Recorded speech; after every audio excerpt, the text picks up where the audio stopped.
Hey everyone, this is Brian from the Tennis IQ podcast. Josh and I hope that you're enjoying the content and discussions that we put out week after week. If you would like to support the podcast and help us to continue to produce quality episodes, visit our Patreon page at patreon.com/tennisiqpodcast/membership. Currently, we have two tiers of support, $3 per month and $7 per month. So again, our Patreon page is patreon.com/tennisiqpodcast/membership. Thank you so much. And now, on to the show.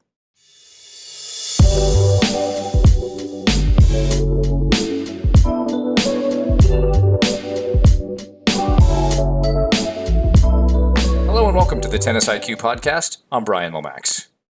And I'm Josh Berger. In today's episode, we're going to be discussing some of the differences between practice and competition, between practice and matches, and why matches often feel more difficult, more challenging than practice. One of the main reasons why people will often reach out to somebody like me or Brian or another sports psychology professional is that they aren't necessarily performing as well during matches, during competition, as they do during practice. And I hear this all the time when people reach out, and Brian, I'm sure that the same is true for you. And I think that's the case for a number of different reasons, a number of reasons that we'll break down today, in terms of how we frame competition, in terms of what some of the consequences around competition and matches are, in terms of results and how we think about results, and maybe how some of the people around us think about them as well. So that will be a big piece of the conversation. And then we'll also talk about the benefits of playing more match play. And this is a topic that I know we've discussed in the past on this podcast, but we'll discuss why why tennis players should strive to play more matches and really practice that skill of competing as much as they can. Yeah, and I also took a slightly different viewpoint on the topic, Josh. So I almost looked at it as level of effort that goes into practice versus competition. And I'd like us to look at that as well in terms of why do people sort of naturally try harder in matches than they do in practice? Because that's a fairly standard question on mental profile assessments is, what's the level of effort in practice, level of effort in matches? Do you treat practice the same way that you treat matches? And more often than not, people are kind of average in this area. They will indicate that they try harder in matches than they do in practice. And I think that there's also an opportunity there, whether it's building in more matches, which, depending on where you live, if you live in during the winter, a climate in which you're forced to more or less play indoors, it can be hard to play matches as opposed to, say, someone who lives in Florida where there are many courts outside, and it's easy to put two people out there. The facilities in indoor climates tend to be more limited in their court time and the number of courts they have, and so you're generally restricted to playing with four people or more on the court, and you can only get in some point play. And so I think there are a number of angles we can take here with respect to practice and competition. So much as you just said, Josh, and how we can try to factor in more practice matches into what we do, or even pressure training. But I think we also want to touch on why we should bring more energy and effort to practice so that competition is better, the performance there. Absolutely. I think that's a really, really key point. I mean, there's that old saying that practice makes perfect. And then I think at a certain point that was updated or, revised by certain people or coaches or whoever, that it's actually perfect practice that makes perfect, not just practice itself.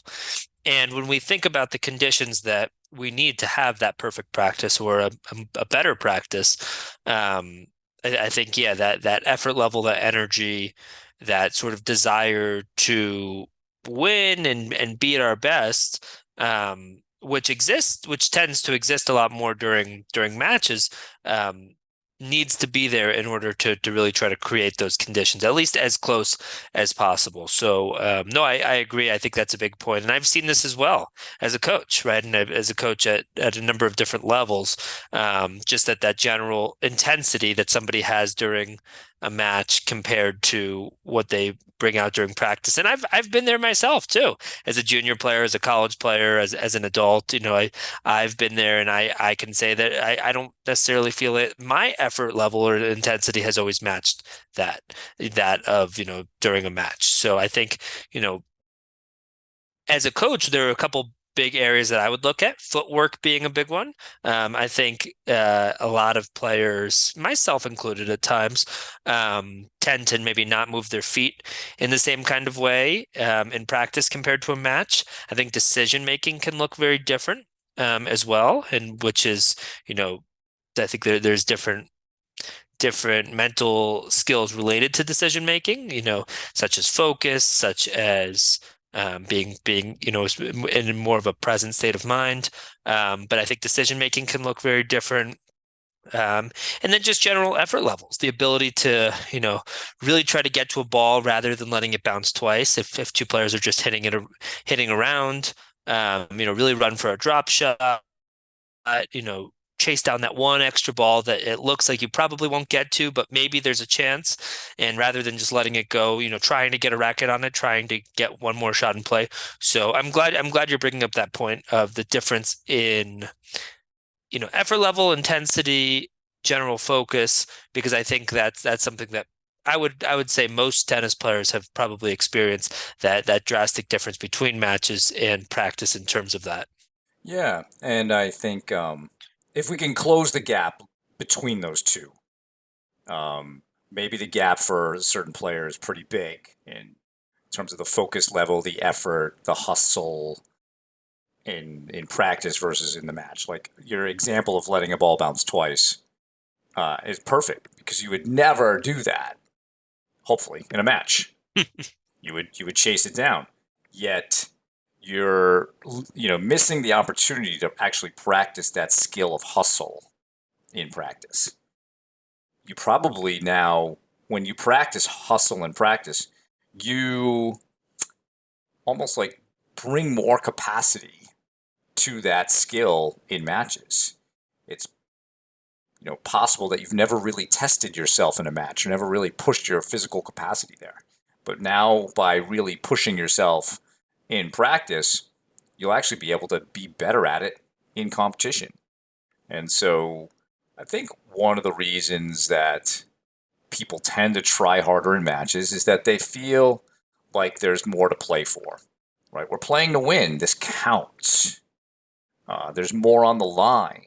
And therefore, our competitive juices get going. The effort level goes. We want to win.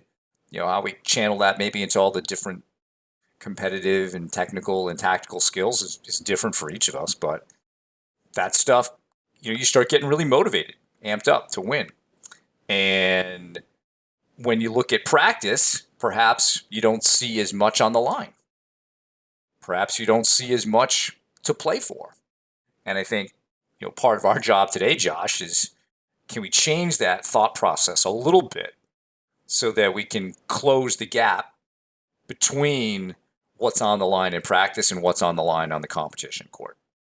And maybe even putting it all together and saying the competition court is really just another part of your overall training as a player.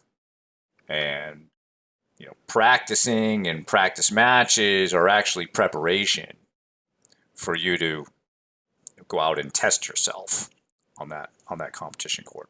So that's one angle I'd like to take at with this, and I think it kind of syncs up with your where you wanted to go with this originally as well. Totally. And this and what you're saying there relates, I think, a lot to this idea that we discussed with Christina Rollo and Dave DeHaan of everything is practice. And I would, both of them have, spent time working with professional players, both in a coaching and in a sports psychology setting. And yeah, really this idea of everything being practice, right? Let's not make matches into something bigger than they actually are, and you know understand that each match, each opportunity you're out there on the court is really practice for the next time you're out there in the future.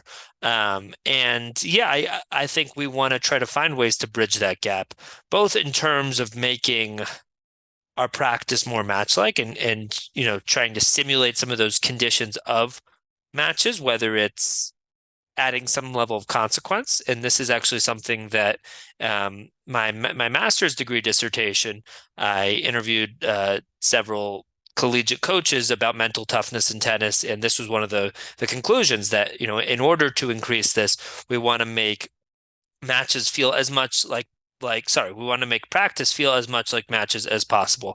And we want to try to simulate those match conditions during practice. We want to find ways to add consequences, whether it's things like dice breakers, where we roll dice and we play from different scores within a tiebreaker. Maybe one person rolls a 5, one person rolls a 2, and we play from that score. Or we start off different games. Somebody starts off love 30, or we start games at deuce. Or we manipulate the score in that way, or we find other ways to add pressure, and we've discussed this concept of pressure training in the past. So can we, through consequences, through adding pressure, through other tactics, try to make our practice feel more like matches? But at the same time, what are some of those qualities about practice and some of those differences that allow players to play more loosely and freely? And we just did an episode about relaxation, and I think most players will say that they're certainly more relaxed in practice compared to matches. And that doesn't necessarily mean that they're going to play better, because I think, you want to find where how much intensity is right for you. And is it all the way over to the intense side? Is it all the way over to the relaxed side? For most people, it's somewhere in between. But can we take some of that relaxation that we have in practice and bring that to matches? Can we take, you know, some of that, the fact that we're less focused on our results and less afraid to miss during practice, and take that to our matches? Can we take some of these qualities that allow us to feel free, feel relaxed, allow us to play well in many cases during our practice, and bring those to matches? So just like we want to increase some of the intensity at practice and make it more match-like, can we take some of those better qualities of practice and bring those to matches and really try to embody that philosophy of everything is practice? And rather than, okay, I'm playing this match, on Friday night or on Saturday afternoon, and everything comes, this is so important and I can't lose.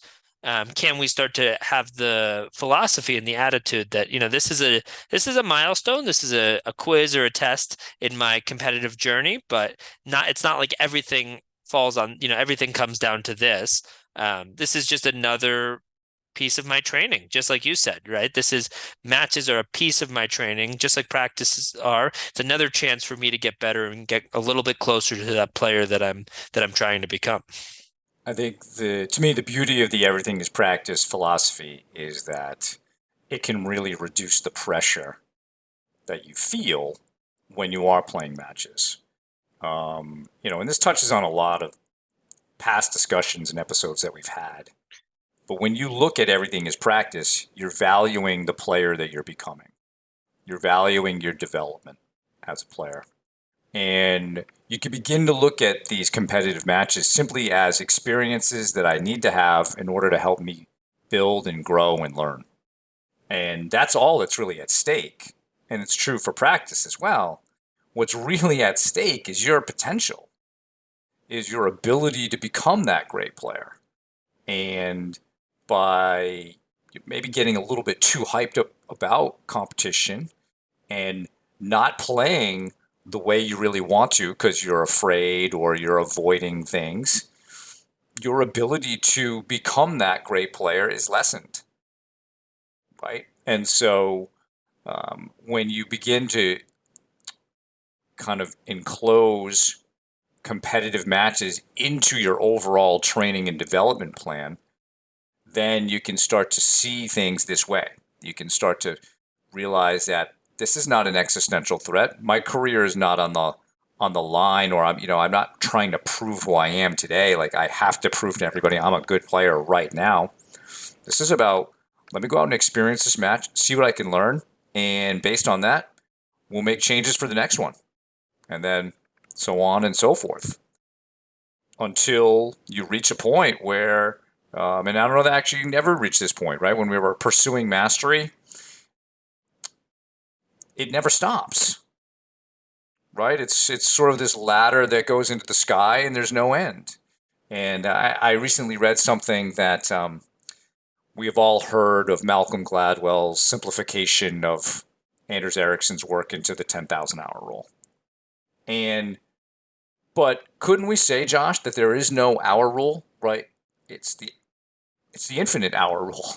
You just always got to keep working. I mean, I don't think there's really a magical point in which you feel like, oh, I've mastered tennis. There's nothing else for me to learn. There's nothing else for me to improve. I put in my 10,000 hours and boom, it's like, some sort of, big celebration happened, fireworks, whatever. It doesn't happen. And so, what if we looked at it like that? That this is just constantly improving and improving. And instead of looking at matches as something bigger and some sort of validation of who you are in the moment, just use it as a means of learning and getting better. And I think that that's, if we think about some things we've had before, discussions we've had before, it's been about like the most important version of you is the person you're becoming. We've talked about conceptualizing tennis as a life project. So thinking of this as your tennis project. And to me, I think is a good way to look at this topic as well, Josh, because now we can start giving things like competition and practice and pressure training their proper roles in your overall development. Right, the vision and the mission of the project should be for you to become the best player you can be. If mastery is your thing, if that's your motivation, if playing tennis is more of a social activity, the nature of your project will be different. But if it is more about mastery and trying to become that best player, now you can start to really give things their proper role in how they help you to become that great player. So I think we've talked a lot of philosophical points over the last year or so that can really help people shape this and feel like competition is not something so foreign as it is to practice. You can really make these things much closer to each other than maybe you view them today. Totally, totally. I actually wanted to I think this idea connects a lot to James Clear. We've talked about the book Atomic Habits, and he talks about how we want to sort of start with our identity and start with a broader goal. So he gives the example of somebody that's, he compares one person who's training for a marathon, right, or training for a big race, and that is, I guess, no pun intended, but the finish line, right? The finish line is what they're training for, that race, and that race is sort of the end all be all. Everything comes down to this race. That is why they're training. And the other person is trying to become a runner, or striving to be a runner, and identifies as a runner. And if the end all be all, if what we're training for, if the final goal is that race, then what inspires you to keep going? What motivates you to keep going after that? Where if your motivation and your goal is to become a runner, yes, there might be a 5K in there. There might be a marathon, a half marathon. There might be other sorts of races, other sorts of training. But after each thing, after each event, you still have that goal of trying to become the best runner that you can be. And I think the same thing is true in tennis, right? It's never over. You can become that top 100 player if that's what your goal is, or number one in the world, or make it onto a college team, or go from a 3.5 to a 4.0, or whatever that goal is of yours. But there's still always more to be achieved. There's still it doesn't need to be a finish line. It doesn't need to be a finish line where if your goal is to become the best player that you can be, then that can keep that keeps going, right? I mean, there's, as we know, tennis is a lifetime sport. There's people playing of really all ages, as long as your body will allow, and it doesn't need to be a finish line. And I think so often players view matches in particular tournaments and particular events um, with such urgency, I guess. Like everything needs to come down to this, or I want to improve my UTR and I need to do it this weekend, or that sort of thing. And I think if we can take a step back and sort of zoom out a little bit, take a longer term approach, we can start to see that um, that's not actually the case. This is one milestone along your journey. If that journey is to be the best player that you can be, if that journey is I want to be this UTR by the end of the year, or I want to qualify for this tournament, then again, that's going to add a lot of pressure to you, right? But if it's more about being the best player that you can be, that really is a lifelong journey. And I think when we play tournaments, Josh, perhaps the criteria for a successful event needs to change from just winning to more controllable objectives. And we often talk about focusing on the process, focusing on the controllables. And we discuss that because when you do that well, it gives you a better chance of creating the kinds of performances and results that you want. And so, therefore, our focus really should be on those things, on the process and on the controllables, because those are the key ingredients. And whatever those are, they'll be slightly different for everybody. There might be some common ones with respect to effort and attitude. Those might have to be high, but maybe somebody's intensity is more important than something else in the big list of things that you can control. And so, if we look at this as the long-term piece, when we look at a tournament, can it be, all right, I'm going to go into this tournament with a real focus on my routines, my breathing, and some discipline around my shot selection. I have a particular set of patterns that I want to play in this event. And then win or lose, all right, how did I do on those things? Then you can feel like maybe there's some more satisfaction, like I actually achieved something.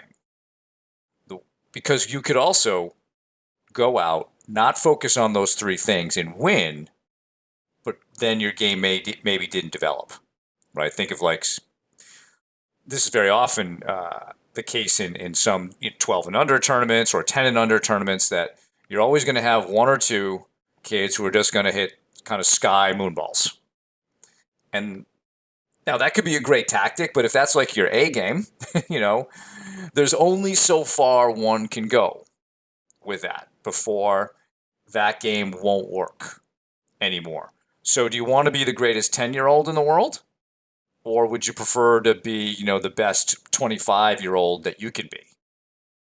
And so that's an extreme example there, right? But that's an example of someone who valued winning this match today over the potential gain they could make toward becoming their best, to self-actualizing, to use a more academic term. So I think really setting goals and objectives before your tournaments or before your matches is very, very important. Because if you leave it to things that are not fully within your control, you will end up not feeling great at some point, because you will lose. You will play poorly at times. These things are not fully within your control.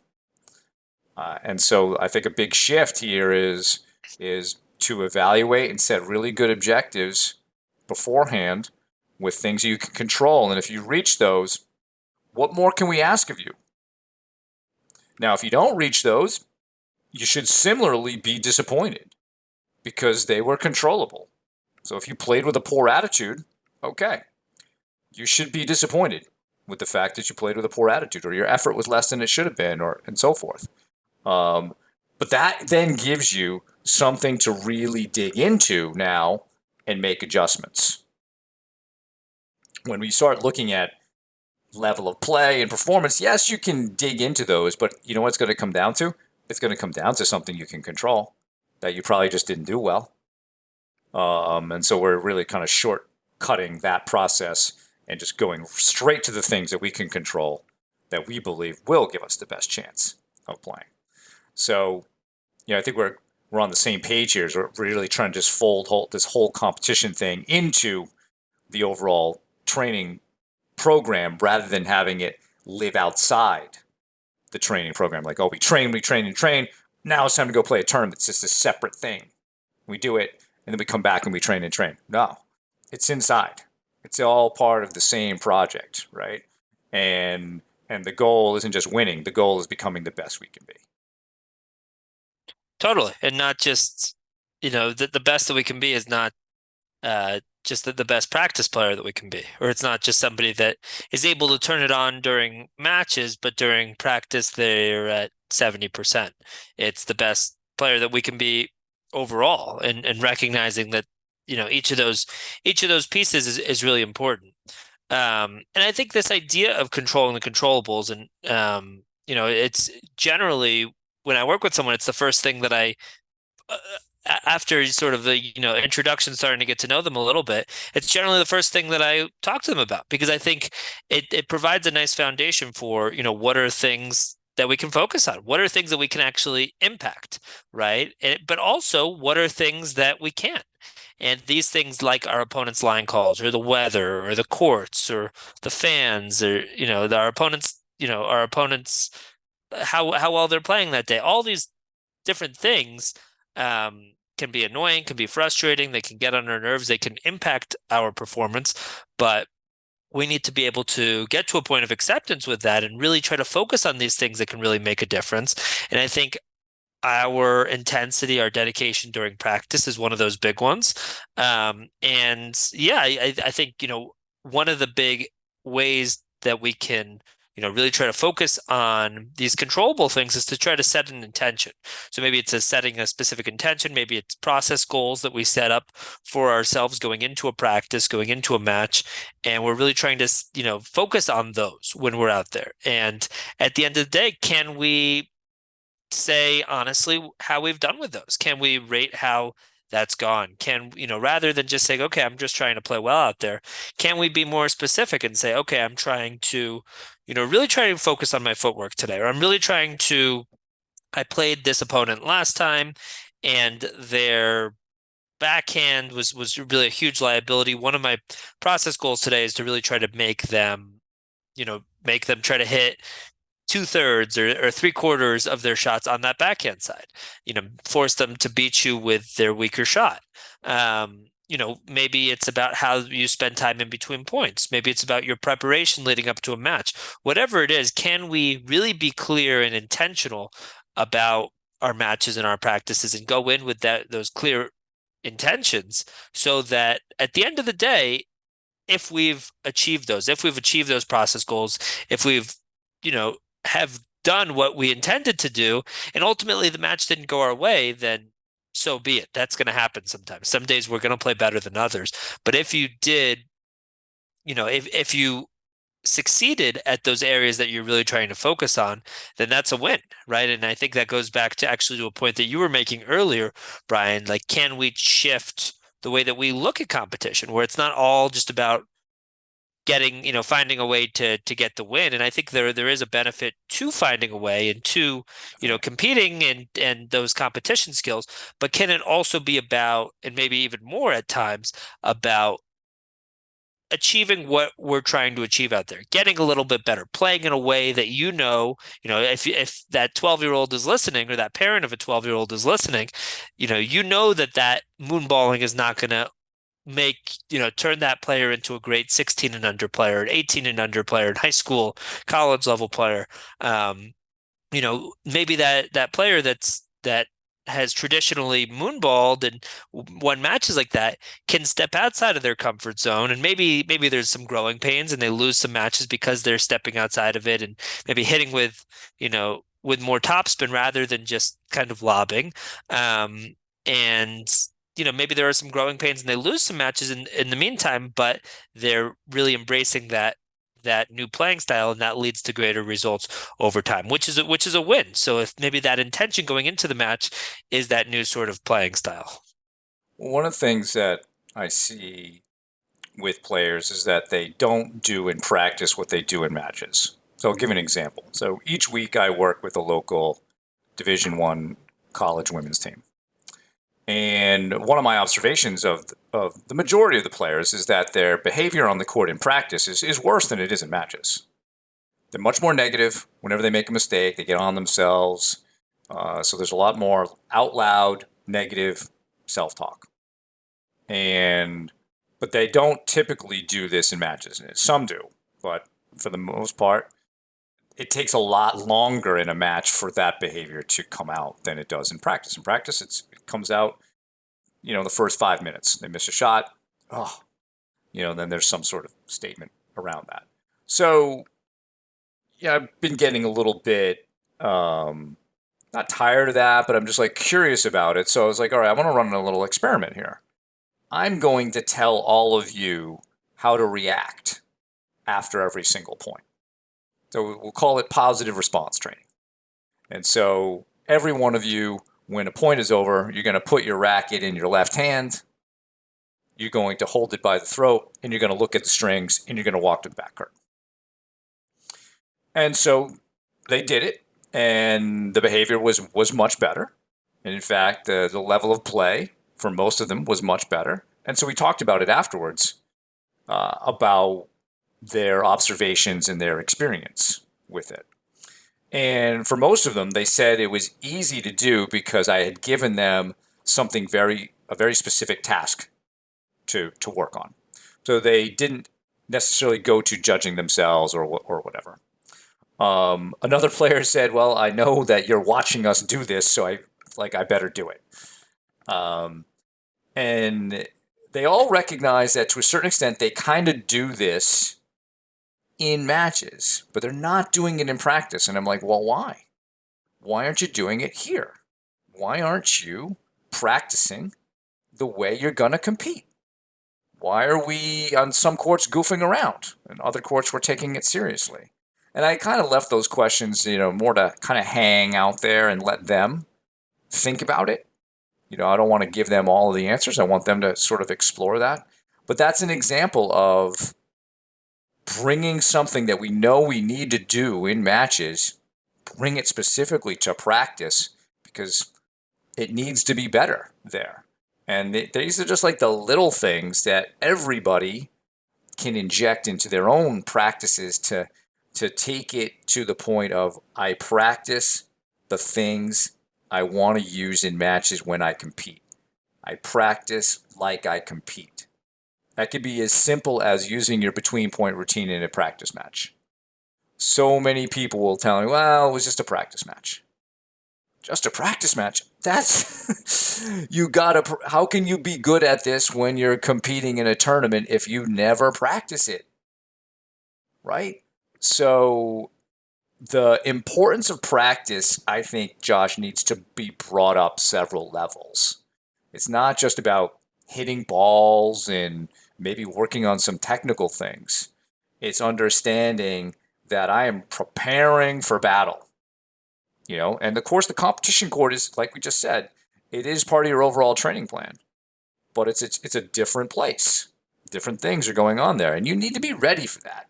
So you need to bring those elements into practice. You need to practice your routine. You need to practice your breathing, your body language, and all these little skills we talk about.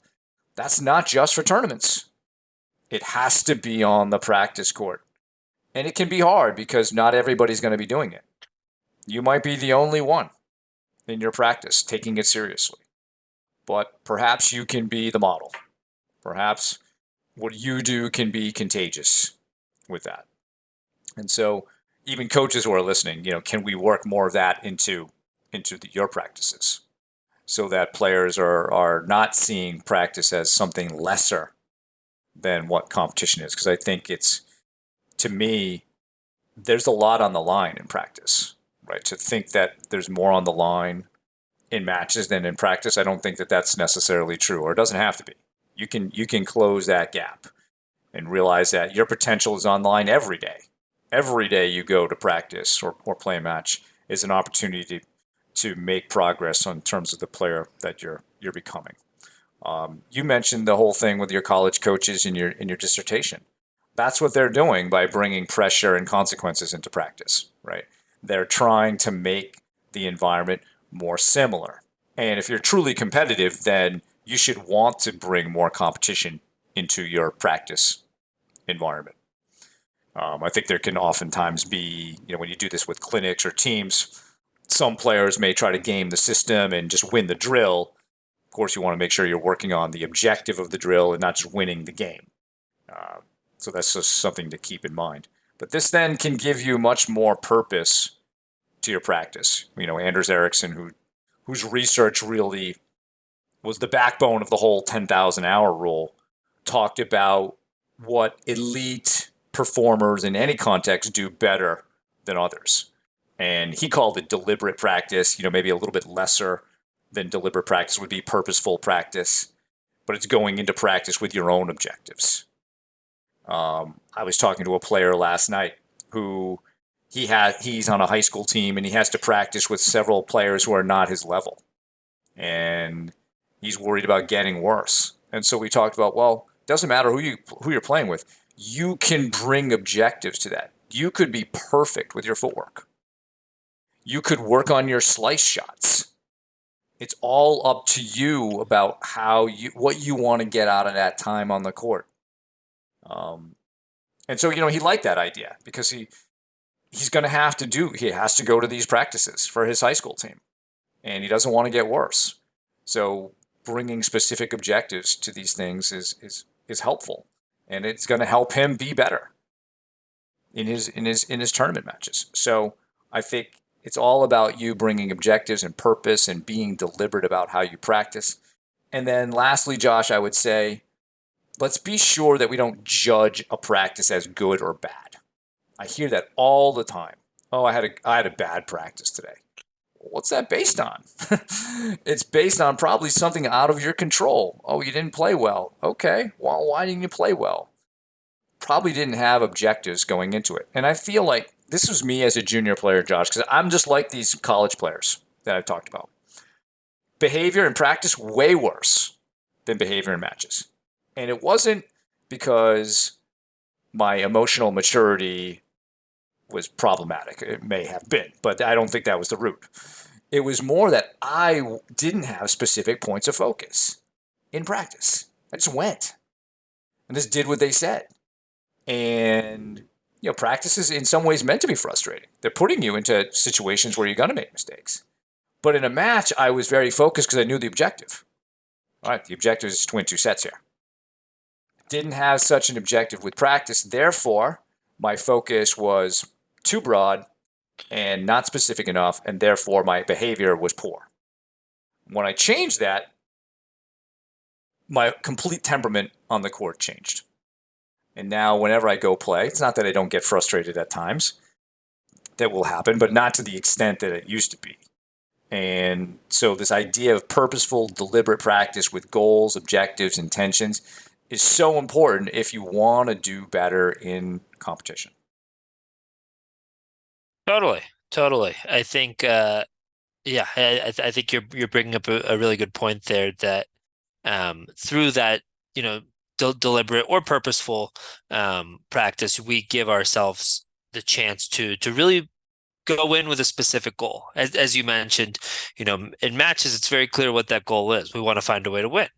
Now, I think sometimes players do that in a way that's ultimately destructive for their future, right? We talked about, going back to that example of that 10 or 12-year-old who's moonballing and thinks that that's their path towards success in this sport because it's working for them right now. If that's their only goal and that's their only objective to win those 2 sets or whatever the format is that they're playing, then they won't go beyond that, right? And so I think, can the objective also in matches be something greater than just than just winning, right? I want to play in a certain way. Maybe we're changing a grip. We see this a lot. Player will change a grip on their forehand or even on a serve, trying to come over to the continental grip, or whatever it is. And once the going gets tough in a match, sometimes we see players start to shift back to a grip that's maybe more comfortable to them. And they'll move away from what they're trying to, that new grip that they're trying to utilize, and go back to that grip that they've used in the past, that they're comfortable with, that that them and their coach are trying to move away from. So I think, having the goal of, yes, this is my objective, is to win the match and to be a problem solver and to be a little bit better than my opponent.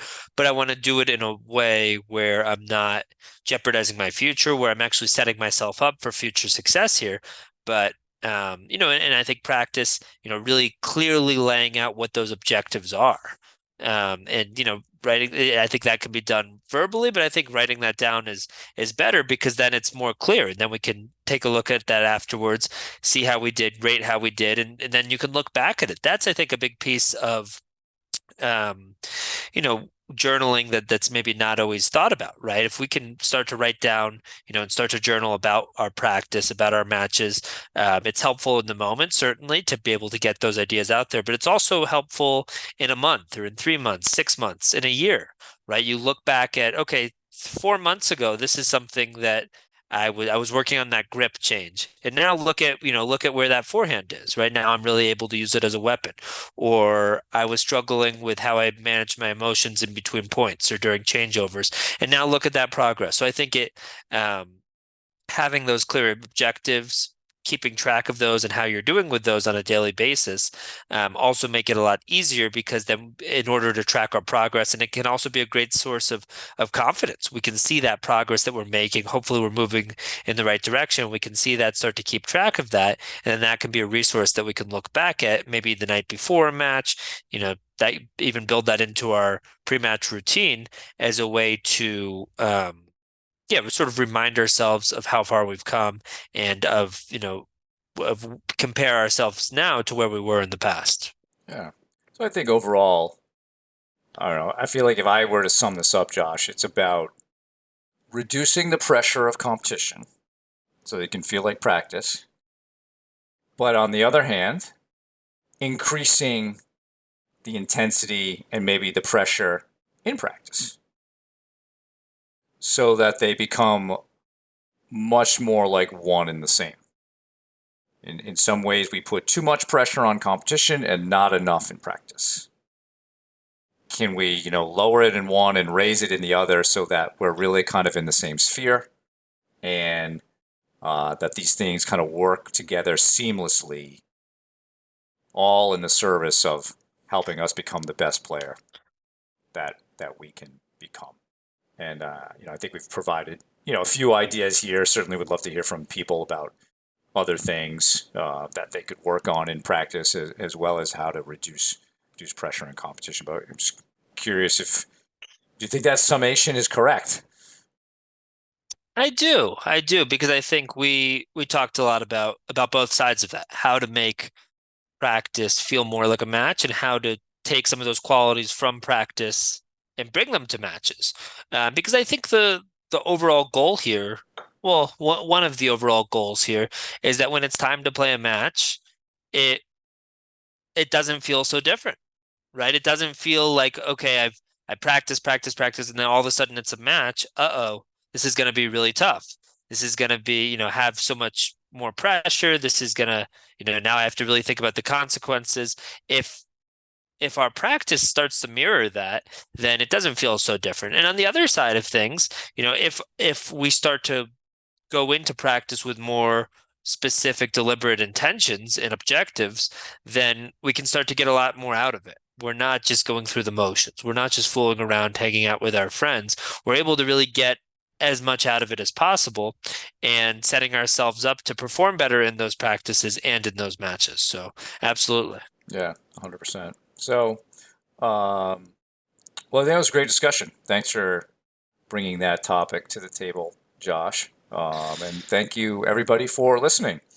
For more on today's episode, you can check out the show notes. If you have any feedback or questions for me and Josh, please email us at tennisiqpodcast@gmail.com. You can also use the Twitter hashtag tennisiq.